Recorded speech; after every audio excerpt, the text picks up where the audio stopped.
옆에 있는 분들하고 한번 이렇게 행복에 대해서 물어봤으면 좋겠습니다. 이렇게 물어보십시오. 얼마가 있으면 행복할 것 같아요? 이렇게 물어보세요. 그리고 그에 대해서 답을 하시기 바랍니다. 예, 얼마나 있으면 행복할 것 같아요?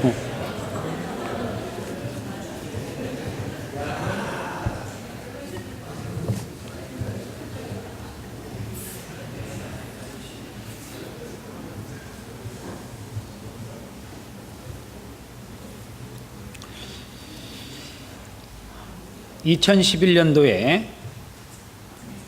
행복의 비밀 코드라고 하는 모 방송국의 다큐멘터리가 1부와 2부로 방영됐습니다. 서울 시민의 행복도, 여기에 대한 설문조사, 그 내용을 이렇게 다루는 프로그램인데, 인간이 행복하기 위해서 필요한 것이 무엇이라고 생각합니까? 라는 질문이었어요. 여러분들에게 물어볼게요. 인간이 행복하기 위해서 필요한 것이 무엇이라고 생각합니까? 솔직히 말해요. 솔직히. 도와드리는 거 쉽게. 마음의 평안. 그 조사 내용이 아예 없었어요. 아예. 말? 빵. 아니, 솔직히 이야기하니까 무슨 돈 1등 40.6%, 또 건강 2등입니다. 28.44%. 3위 명예 없습니다. 행복한 가정 세 번째로 20.3%. 그 외에 친구 기타 등등 있었어요. 그래서 1위가 인간이 살아가면서 행복하기 위해서 돈이 필요하다라고 많은 사람이 답을 했습니다. 그래서 또다시 두 번째 질문을 했어요. 그러면 당신은 얼마가 있어야지 행복하다라고 생각합니까? 라는 질문이었어요. 이제 부르세요. 얼마? 솔직하게. 예? 많이 하지 말고, 욕심이 잉태한 즉 죄를 낳고 죄가 장성한 즉 사망을 낳습니다. 예, 단위를 대충 정하세요. 30억, 100억. 100억이 얼마인지 아니? 그냥 불러본 거야? 예. 몇 년 전에 한국 서점에 베스트셀러 코너를 차지하고 있던 책이 있었습니다. 직장인 10억 모으기 열풍이 불었던 적이 있어요. 어떻게 재테크를 하면 10억을 모을 수 있을까? 직장인이 10억을 모으려면 얼마나 걸릴까? 그런 내용이에요. 인간이 행복하기 위해서 필요한 돈이 얼마라고 대답을 했냐면 10억에서 50억 사이가 있어야지 행복하다라고 그렇게 이야기를 했습니다. 그런데 이 다큐멘터리는 인간이 행복하기 위해서 돈이 많아야지 행복하다라고 하는 그 고정관념을 깨트려 주기 위해서 만든 프로예요.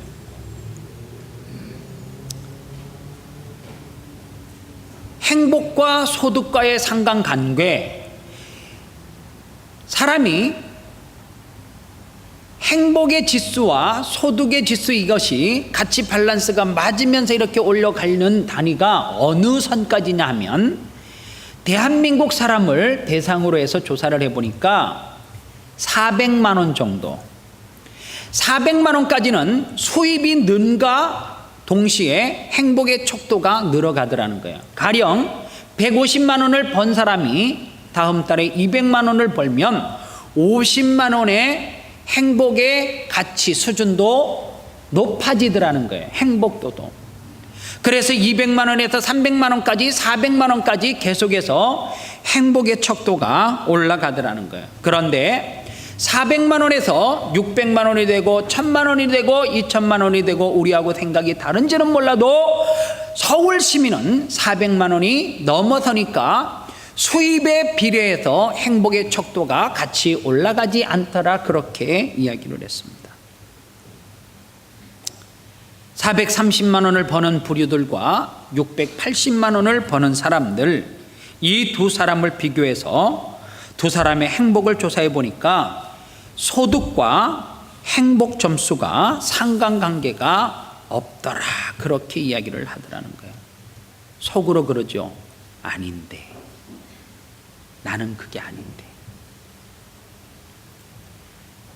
이 다큐멘터리 가운데 미국 일리노이 대학교에서 심리학 교수로 계시는 에드 비너라고 하는 교수님이 미국의 100대 부자들을 만났어요. 그런데 다 안 만나줘서 46명만 만났어요. 46명을 만난 다음에 정말로 부자니까, 미국의 100대 부자 가운데 46명을 만났으니까 그 부자들을 만나면서 이 사람의 행복도가 보통 사람들과 어떤 차이가 있는가를 조사를 해보니까 행복의 척도는 많이 가진 부자나 보통 사람으로 살아가는 사람이나 별반 차이가 없더라는 거예요. 제가 목사니까 하나님, 우리 아름다운 교회 조금 높여서 혹시 경제적으로 어려움을 당해서 한 달에 5,000불 이하로 버는 사람이 있으면 하나님, 물질의 통로를 좀 열어주셔서 하나님, 그만큼 수입이 창출될 수 있는 그러한 은혜를 달라고 기도를 했어요. 또 하나 기도를 했어요.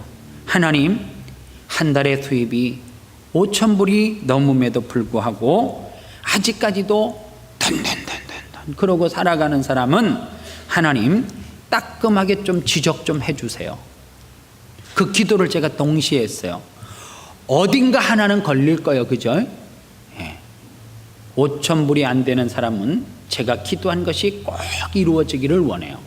반면에 5,000불이 넘음에도 불구하고, 이거는 제가 2011년도에 나온 거니까 몇 년 지나서 제가 1,000불을 더 올린 거예요. 그러니까 제가 많이 썼어요. 사실은 5,000불은 좀 쓴 거예요. 그러니까 5,000불이 넘는데도 만족하지 못하고 나는 돈이 없어서 불행하다라고 던던던 하는 사람은 하나님 조금 지적 좀 해주시기를 바래요. 이번 주에 꼭 지적할지도 몰라요. 제가 능력이 있으면 지적이 꼭 될 거예요. 제가 오늘 설교 제목을 어느 책의 제목에서 살짝 이렇게 카피를 했습니다. 다니엘 튜더라고 하는 사람이 쓴 책인데 이런 책이 있습니다. 기적을 이룬 나라, 기쁨을 이룬 나라. 즉 기적을 이룬 나라 누구예요? 대한민국. 그러나 그 기적을 이루기 위해서 보릿고개를 넘어가고 그 다음에 너무너무 배고픈 시절을 이겨내기 위해서 너무너무 몸부림을 치다가 우리 가운데 가장 소중한 것을 잃게 되었다라고 하는 의미로 기쁨을 잃은 나라. 그래서 제가 기적을 이룬 나, 그러나 행복을 잃은 나, 이렇게 제가 카피를 해봤어요. 예를 들면 여러분들 보릿고개가 몇 월인지를 아세요? 제가 그래도 살아봤으니까 내가 설명해 드리는 게 낫지. 보릿고개는 정확하게 이야기하면 3월, 4월, 5월이에요. 왜냐? 그 전에 가을에 추수를 해가지고 곡간에다가 곡식을 쌓아놓고 겨울에 일거리가 없으니까 그때 당시에는 무슨 하우스 농사 이런 게 없거든요. 벼농사를 짓고 무슨 옥수수 이런 거를 다 추수를 하고 난 다음에 그거를 창고에 쌓아놓고 지금처럼 식구가 적으면 먹을 것이 많으면 골고루 먹기 때문에 그 곡식만 파먹을 일이 없으니까 감자고 고구마고 저장해 놓은 것을 다 먹고 나면 3월 되면 이제 땅이 서서히 녹기 시작하고 4월 되면 씨앗을 뿌리는데 너무 가난하면 그 씨앗 자체도 막 이렇게 먹어. 그런데 그거를 먹으면은 그의 추수가 없으니까 허리띠를 졸아매고 어떻게 해요?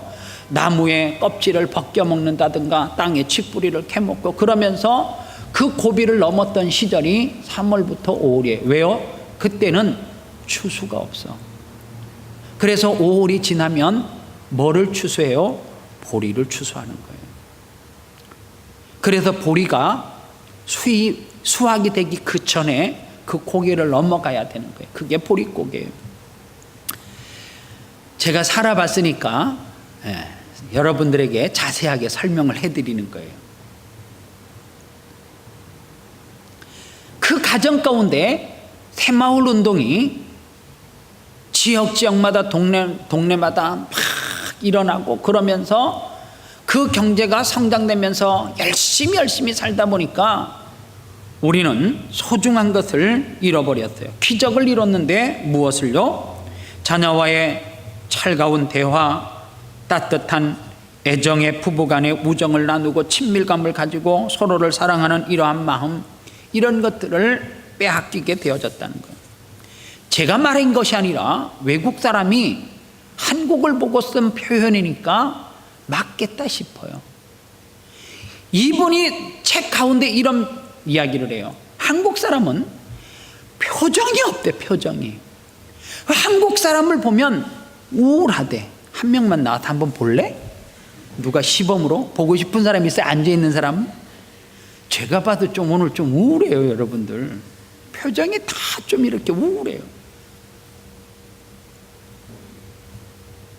왜냐하면 우리 내면에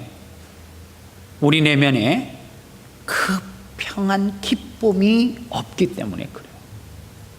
내면 깊숙한 곳에서 주는 뭔가 그 기쁨이 샘이 확 터지지 않으니까 뭐 한 거예요?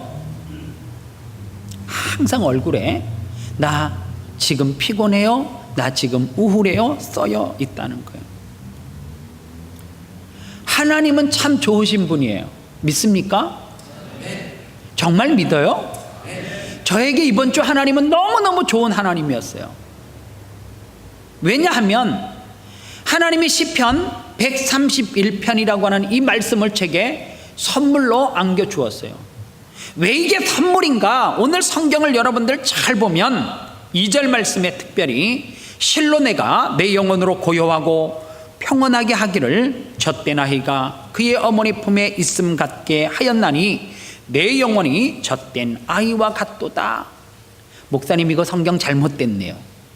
젖을 뗐는데 젖된 아이가 무슨 엄마 품에서 평온함을 느껴요? 징글맞지? 어휴 징그러워라. 성경은 제대로 쓰여져 있는 거예요. 여기 얼마나 놀라운 영적인 진리가 이 속에 있는지 몰라요. 왜냐하면 사실은 여러분들 젖된 아이가 엄마 품이 뭐가 필요가 있겠어요? 젖 먹는 아이가 엄마 품에서 엄마의 젖을 실컷 먹고 난 다음에 그 포만감과 그 새근새근 웃으면서 잠자는 것을 우리가 상상하지만 오늘 성경은 분명히 젖된 아이가 엄마 품에서 누리는 기쁨, 평온함을 설명하고 있어요. 이게 뭐냐 하면 영적으로 이것을 표현하면 우리는 어느 수준까지는 젖 먹는 아이였어요. 그래서 하나님 앞에 나와서 이렇게 기도를 해요. 하나님 주세요. 기도의 대부분은 달라는 기도였어요. 때를 써요. 어린아이와 같은데. 그런데 이제 여러분들 신앙의 연륜이 조금씩 성장하고 자라면서 어떤 사람은 그 신앙이 탁월해가지고 목회자가 되고 어떤 사람은 평신도의 기감이 되어져서 장로님이 되고 그 다음에 무릎이 낙타 무릎이 돼가지고 권사님이 되고 그냥 집을 몇 채씩 샀는지는 모르지만 집사님이 되시고 다 직분을 가졌어요. 그런데 중요한 게 있어요. 이제 내가 부족함이 좀 없어졌어요. 나 이제 혼자 살 수 있다는 거죠. 그래서 엄마 품을 찾지 않아요. 그런데 오늘 성경에서 젖된 아이가 엄마 품을 찾는다라고 하는 것은 무엇이 필요해서 찾는 것이 아니라 내 내면에 영적인 기쁨 평온함을 누리기 위해서 누구의 존재를, 엄마의 존재, 즉 하나님의 존재를 뭐 하고요? 인정하고 그 존재를 귀하게 여겨서 어떻게 하는 거예요? 비록 내가 예수를 믿은 지 오래되어져서 내가 이제 신앙이 자라서 젖을 뗐다 할지라도 우리는 늘 누구의 존재? 하나님의 존재를 인정하고 그분 곁에서 무엇을 누리는 것? 기쁨과 평안을 누리는 것, 지금 이 이야기를 하고 있는 거예요. 그래서 옛날 어른들이 환경은 너무너무 우울해요. 아무리 사방을 둘러봐도 헤쳐나갈 방법이 없어요. 그런데 하나님의 전에 나와서 그분들이 부르는 찬양 가운데 평화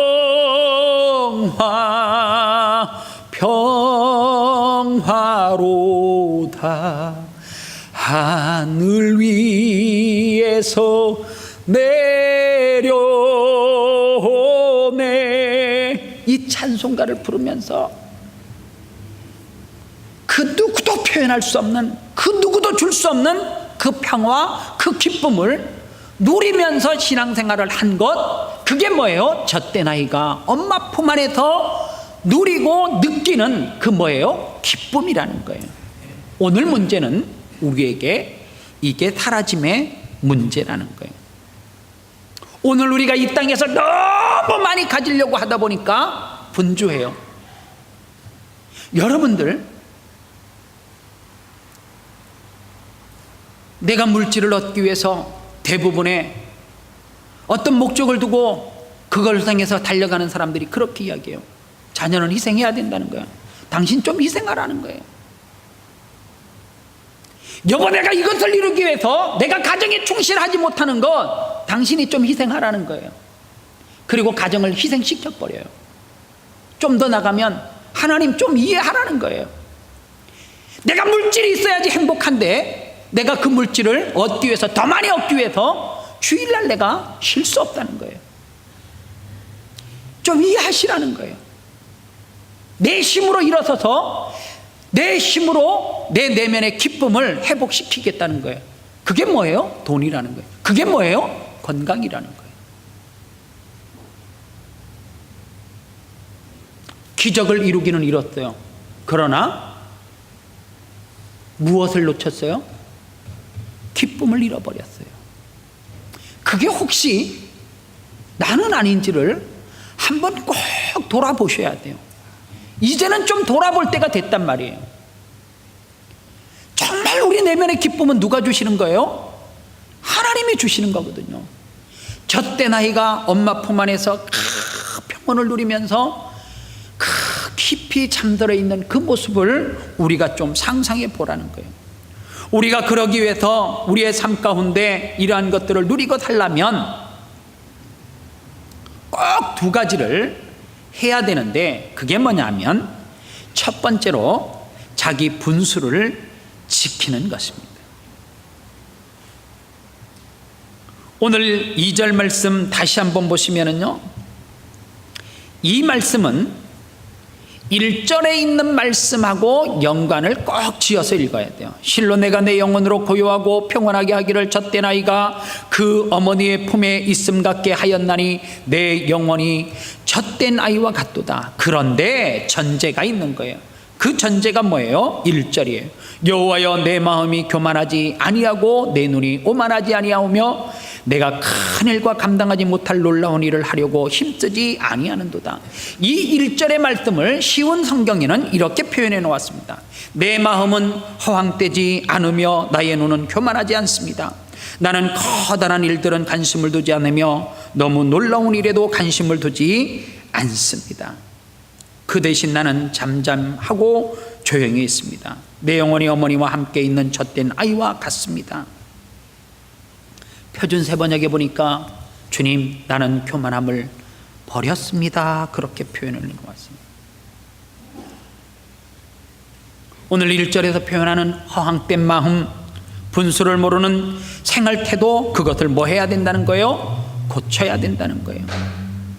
이 짐 컬린스라고 하는 미국의 스탠포드 대학교 경영대학교의 교수님이 이런 책을 썼어요. 위대한 기업은 어디로 갔을까? 위대한 기업이 영원히 위대한 것은 아니라는 거예요. 위대한 기업이 사라지더라는 거예요. 그런데 그 위대한 기업이 사라지는 분석을 5가지로 했어요.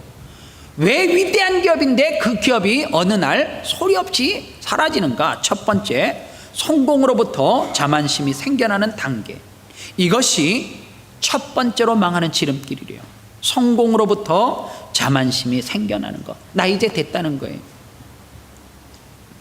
내면에 일어나는 우쭐함이에요.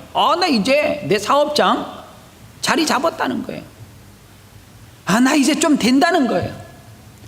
목회자로 말하면 나 이제 조금 부흥해가지고 사람들 모이기 시작했다는 거예요. 내 설교 먹어준다는 거예요.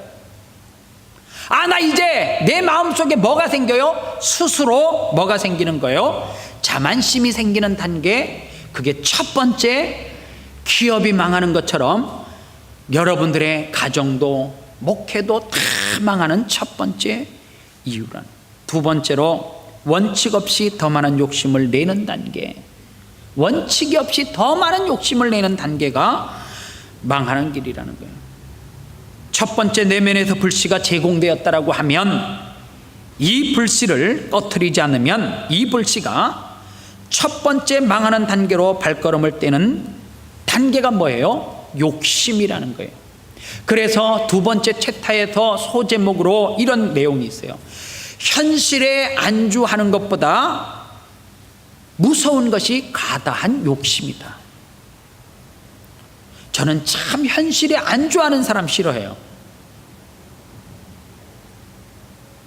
그 자리에 가면 여기가 좋사니 싫어요. 뭔가 자꾸만 노력하고 이러는 거 좋아하거든요. 근데 그거보다 더 안 좋은 게 가다한 욕심이래요.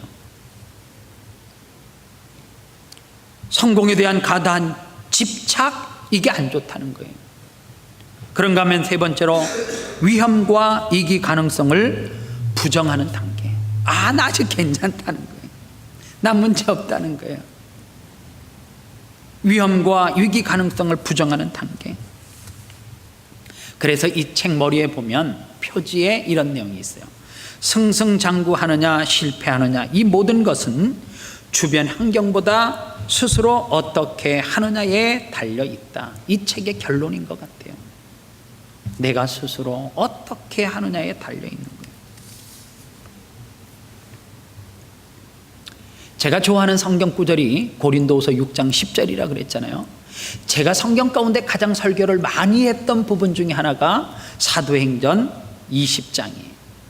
사도행전 20장 말씀은 어떤 배경을 가지고 쓴 내용이냐면, 사도 바울이 에베소 교회를 세우고 난 다음에 그 교회가 놀랍게 성장하고 난 다음에 이 사도 바울이 에베소 교회를 떠나면서 고별 설교를 했던 내용이 사도행전 20장의 내용입니다. 사도행전 20장 가운데 18절로 19절의 말씀에 보면 기가 막힌 말씀이 있어요.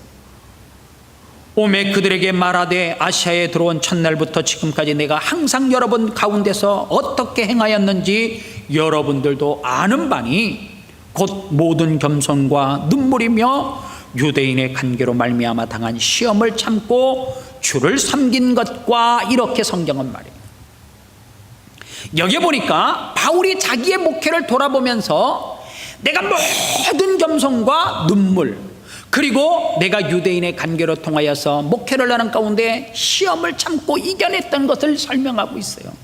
그런데 여기서 잘 보면 여러분들, 시험이라고 하는 단어는 헬라어로 두 가지로 표현해요. 페이라조하고 페이라스모스라고 하는 단어를 써요. 여기서 말하는 단어는 페이라스모스라고 하는 단어예요. 즉 이 페이라스모스라고 하는 단어는 어떨 때 쓰느냐, 시험은 시험인데 주의 예수님의 사역과 관련되어졌을 때 쓰는 표현이, 예수님의 사역을 감당하는 가운데 내게 찾아온 시험, 그게 뭐예요? 페이라스모스라는 단어예요. 바울이 지금 에베소 교회에서 주를 위해서 사역을 감당하다가 뭐가 찾아왔어요? 시험이 왔어요. 그런데 여러분들, 바울이 여기서 말하는 것은 시험의 핵심을 찾아보니까, 내 목회를 돌아보니까 시험이 외부로부터 오는 것이냐? 아니다라는 거예요. 사역을 하는 가운데 성도들이 저를 괴롭혀서 막 내가 죽겠다 그러는 줄 아세요? 아니에요. 여러분들이 나 죽일 수 있어요? 못 죽여. 죽여봐요, 저를. 내가 죽나? 안 죽어. 바울이 지금 그 이야기하는 거예요. 결국 시험의 문제는 누구의 문제냐면 외부로부터 오는 것이 아니라 내 내적인 문제라는 거예요. 내가 분에 못 느껴가지고 결과적으로 보면 지풀에 누가 쓰러져요? 내가 쓰러지는 거예요.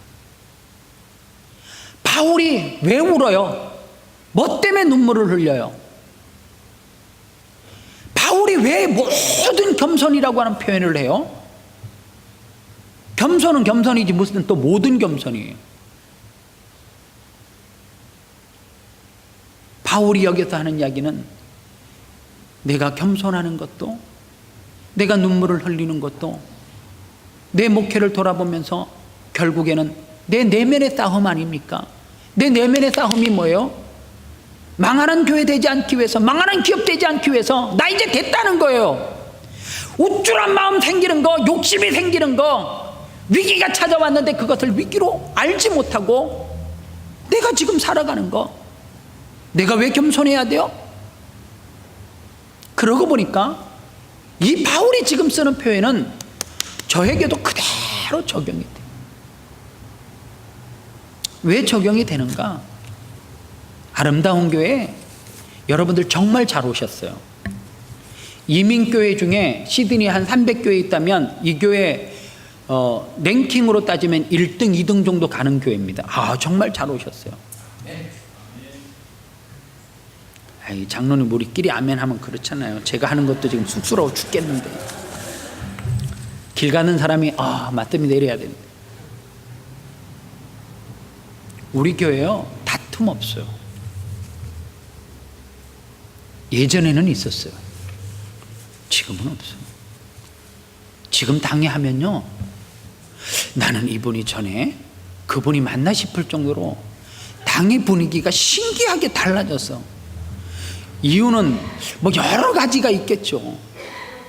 신앙의 성수, 좋은 교회를 만들어 가는데 헌신하기 위해서. 우리 교회 안수 집사님들 아주 조용해요. 주의 은혜, 은혜. 우리 권사님들이 문제 만드는 거 봤어요? 없어요. 집사님들이 만드는 거 봤어요? 학생들이 문제를 만들어. 뭐를 만들어요? 대장 모세를 하겠대. 그게 문제지, 문제. 지금 문제는 그런 거예요. 막 뮤지컬 모세는 대작이에요. 여러분들 꼭 8월 2일 날 와보세요. 여 무대에서 호렙산에서 떨기나무 가운데 불이 막 붙는데 교회는 안 타고 거기에서만 불이 일어날 걸 볼 거야. 아마 여러분들 꼭 오세요. 꼭 내가 주의 이름으로 초청을 합니다. 그런 게 문제예요. 뮤지컬을 하는데 후원 행사 오늘 하는 거 이런 게 문제예요. 다른 건 문제 없어요. 거룩한 문제예요. 정말 잘 오셨어요. 근데 제 마음속에 그런 생각이 드는 거예요. 이거 내가 만들었지롱. 우쭐한 마음. 이게 지금 뭐예요? 문제인 거죠. 아름다운 교회가 망하는 지름길인 거죠. 예배소 교회 내가 세웠어, 바울이. 그런데 돌아보니까 많은 성도들이 모였어. 바울이 고별 설교를 할 때 누구를 모아놓고요? 장로들을 모아놓고 설교를 해요. 그런데 바울이 지난 시간을 돌아보면서 내가 모든 겸손과 눈물, 이것은 누구를 위해서요? 여러분들이 아니라 내 허벅지를 찌르면서 내가 하나님 앞에 뭐 하지 않기 위해서, 타락한 종으로 살지 않기 위해서 내가 그렇게 지난 시간들을 살아왔다라는 것을 성도들에게 고백하는 말씀을 전할 수 있는 것. 그리고 어느 단계에 갔을 때요, 정상의 자리에 갔을 때, 예배소 교회가 성장됐을 때 바울이 떠날 이유가 없는데 그 자리를 뭐 할 수 있는 것? 떠나갈 수 있는 것. 그게 누구예요? 바울이라는 이야기예요. 오늘 우리의 화근이 뭔 줄 아세요? 다른 게 화근이 아니야. 권사님 된 게 화근이야. 장로님 된 게 화근이고 목사가 된 게 화근이에요. 그게 무슨 이야기냐? 내가 전에는 안 그랬거든. 하나님 나 연약해요. 나 부족해요. 나 좀 도와주세요. 하나님 나 좀 도와주세요. 막 하나님 앞에 매달리다가 어느 순간에 감투 하나 딱 뜨면 하나님 안 찾아. 나 이제 장로라는 거예요. 니들 나 기본은 인정해줘라. 뭘 깔고 가. 그리고 말하는 거 보면 다 뭘로 가요? 내 지식, 내 의가 없어요. 내 자랑이 없어요. 뭐가 화근이에요? 담임 목사 된 게 화근이지. 여러분들, 사람은 이성으로 우리가 그 사람을 욕하지 않아도, 저를 욕하지 않아도 내가 지금 이것을 행하는 가운데 잘못하고 있는가 아닌가를, 하나님의 뜻에서 벗어난 건가 아닌가를 내 양심에 비추어서 알아요. 모르는 사람이 있습니까? 알아요. 누가 지적하지 않아도 돌아서서 후회해. 대부분의 사람이 아내에게 막 소리 지르고 예 뭐 이러면서 하잖아요. 돌아선과 동시에 내가 미쳤지, 내가 미쳤지 후회해. 그 이성이 나를 그렇게 알게 한단 말이에요. 실수인지 아니면 내가 고인지 내 이성이 나를 쳐. 그래서 알아. 우리가 무슨 저 서초에 있는 교회 욕 안 하고 여의도에 욕 안 해도 알아. 이성이 알게 해요. 10개 중에 9개는 맞아. 성령님의 생각과 이성의 생각이 일치해. 제가 볼 때는요. 한 가지 정도 헷갈리는 게 있지. 그런데 왜 하나님의 뜻과 하나님의 의도에서 벗어났음에도 불구하고 끝까지 그 자리를 고수할까? 이유는 딱 하나예요. 그 자리에 있는 극이 문제인 거지. 그 감투 그 자리가 목사된 게 문제지. 그래서 여러분들, 신앙이 무르익으면 익을수록 바울이 고백했던 것처럼 내가 정말로 하나님 앞에 겸손한가? 눈물이 있는가? 여러분들, 식물이 자랄 때 몇 가지 요소가 있어요. 꼭 필요한 게 있어요. 흙이 없어도 이제는 돼. 수경재배라는 게 있더라고. 뭐가 없으면 안 돼요? 물이 없으면 안 돼.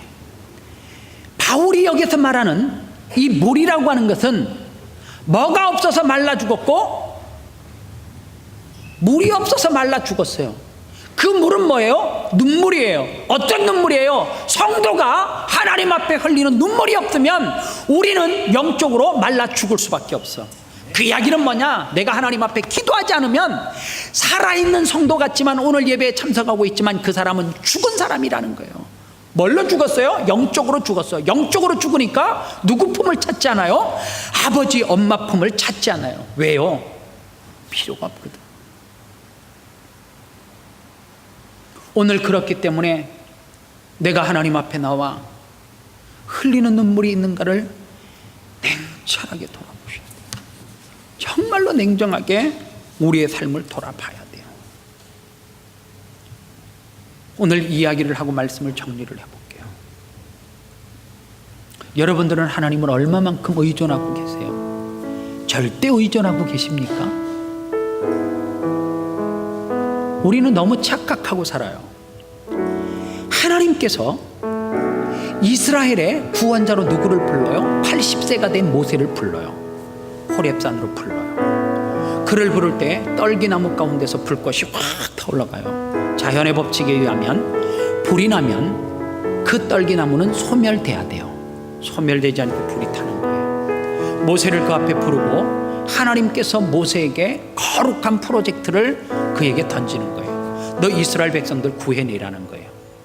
그런데 중요한 게 있어요. 네가 지금 신은 신을 벗어버리라, 그렇게 이야기해요. 신을 벗으래. 왜 하나님께서 이스라엘의 구원자 킹으로 세우면서 그에게 신을 벗으라고 그렇게 하나님이 말씀했을까? 이 말씀을 잘 해석을 하려고 하면 어느 말씀을 이해를 해야 되느냐면 이사야 20장 2절의 말씀이 해석이 돼야 돼요. 그 말씀에 보니까 그때 여호와께서 아모스의 아들 이사야에게 말씀하여 이르시되 갈지어다 내 허리에서 배를 끄르고 내 발에서 신을 벗을지니라 하심에 그가 그대로 하여 벗은 몸과 벗은 발로 다니니라. 3절에 보니까 이사야가 얼마만큼 벗은 발로 다니냐면 벗은 몸과 벗은 발로 3년을 다녔대.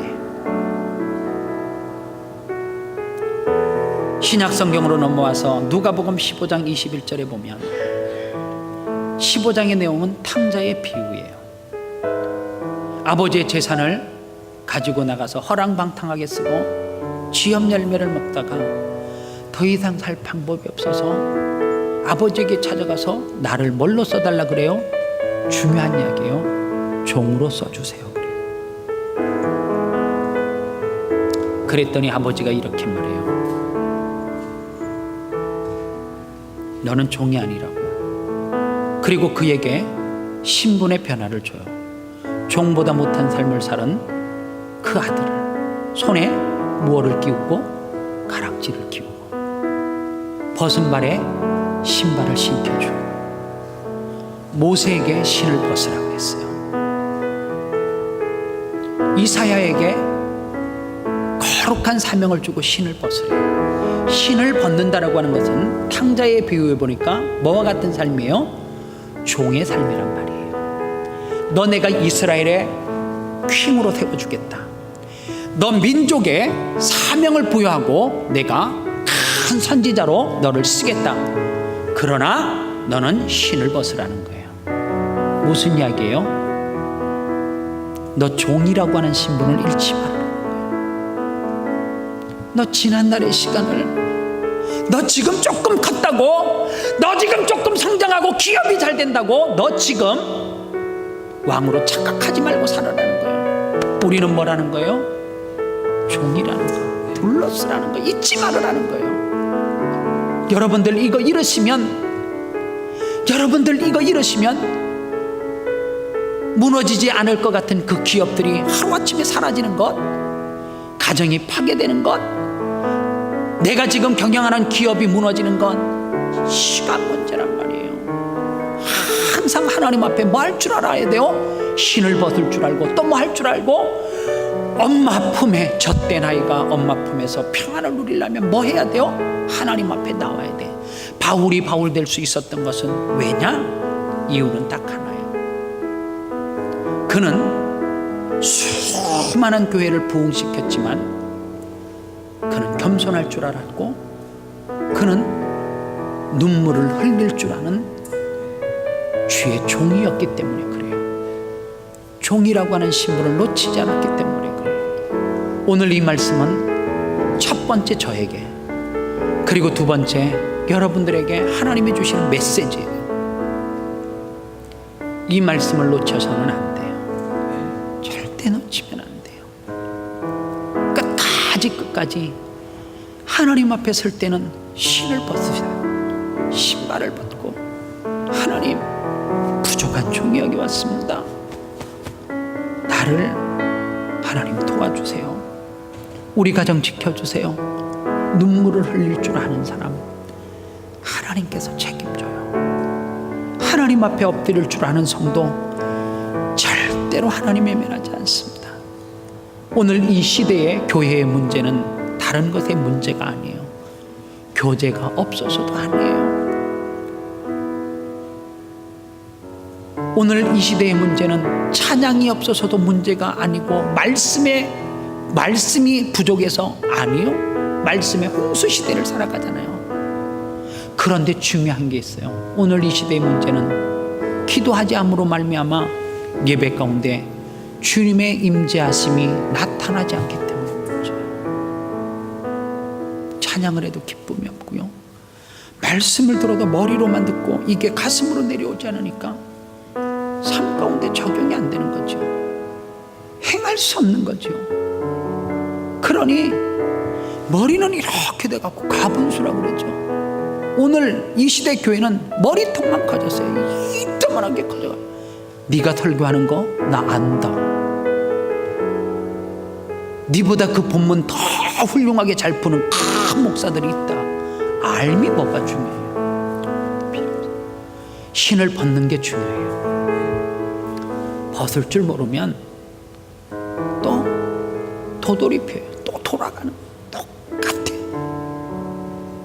눈물을 흘릴 줄 모르면, 하나님 앞에 엎드릴 줄 모르면, 이 말씀 듣고도 하나님 앞에 기도하지 않으면 소용이 없어요. 두려워. 사실은 수요 예배를 드리면서 두려워. 새벽 예배를 드리면서 두려워요. 주일 오후 예배 시간이 두려워. 왜 두려워요? 예배 이러다 사람만 모이면 나 혼자 예배할 수 없잖아요. 새벽 예배 사람이 안 오는데 나 혼자 어떻게 예배해? 수요 예배 때 사람이 안 오는데 무슨 수요 기도회를 해요? 나 혼자예요? 두려운 거예요. 무서운 거예요. 다음 세대에게 수요 예배 물려줄 자신 있어요? 새벽 예배 물려줄 자신 있습니까? 주일 오후 예배는요, 주일 예배만 이렇게 와. 그러면 다음 세대에게 수요 예배, 오후 예배 다 없어요. 그리고 뭐만 물려줘요? 주일날 오전에만 나와서 예배 드리고 니들 할 거 다 해라. 그래서 유럽 교회가 문 닫았고 지금 호주 교회가 문 닫고 있는 것을 내 눈으로 목도하면서도 우리는 예배에 대해서, 예배가 사라짐에 대해서 눈물을 흘릴 줄 몰라요. 여러분들 수요 예배 때 남편 반찬 사러 가는 게 중요해요? 예배 오는 게 중요해요? 미리 해놓으면 되지. 이천성 목사님이 그러잖아요. 야, 이 미친 뭐 같은 이누라, 네 설거지 하고 왔냐니 빨리 돌아가고 이 망할 무 설거지 하고, 네 남편 밥은 준비해놓고 지금 저녁 예배 안 했으면 당장 내려가고. 희생해야지, 희생. 새벽 예배요? 결단만 한번 해보세요. 일주일에 한 번. 정말 5시에 못 일어나는가? 정말?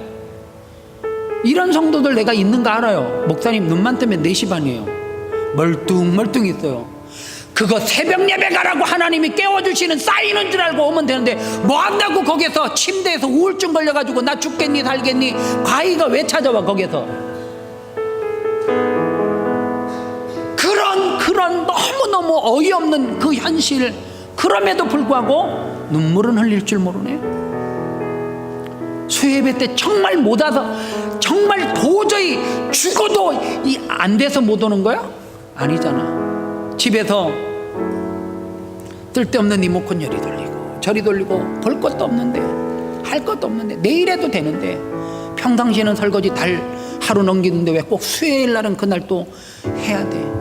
이유가 없어. 빠질 이유도 없고 예배 안 할 이유도 없어. 주일날 오후 시간에 돌아가면 도대체 뭐 하는데? 오전 예배 마치고 밥 먹고 집에 가면 도대체 뭐, 그거 안 하면 막 기업에 막 수천만 불이 손해가 나나? 정말? 막 부도가 나? 그런 사람은 가세요. 그러나 내 수입에 한 달에 5천 불이 넘어가면 하나님을 위해서도 좀 헌신할 줄 알아야지. 하나님을 위해서 살 줄을 알아야지 좀. 그럴 때 하나님이 내게 뭐를 줘요? 평안을 주는 거죠. 오늘 이 예배는 우리의 심령이 회복되는 예배가 되길 원해요. 이 시간 눈을 조용히 감고 정말로 내가 지금 신을 벗은 종인지를 한번 조용히 묵상해 보세요. 가진 것이 있음에도 불구하고 여전히 나는 세상 사람들이 추구하는 돈 그러면서 살고 있지는 않은지, 가졌음에도 왜 내가 행복하지 않는지를 한번 돌아보세요. 가졌어. 그런데도 왜 행복하지 않다라고 말해요? 왜 쓸데없는 우울증에 걸려요? 공황장애는 왜 찾아오고요? 이유가 뭔지를 한번 명확하게 보세요. 성경에서 찾자고요. 신을 벗으래요. 모세야 왕이 됐니? 그럴 때도 신 벗으라 그 얘기예요. 이사야야 네가 대선지자가 됐냐? 신 벗으래요. 오늘 내가 그렇게 움켜잡은 거 하나님 앞에 펴시기를 바랍니다. 그리고 젖된 아이가 엄마 품에서 평안함 가운데 잠들어 있는 그것을 상상하고 또 내가 그렇게 되기를 원하는 마음으로 한 2분만 조용히 묵상으로 기도하겠습니다. 하나님,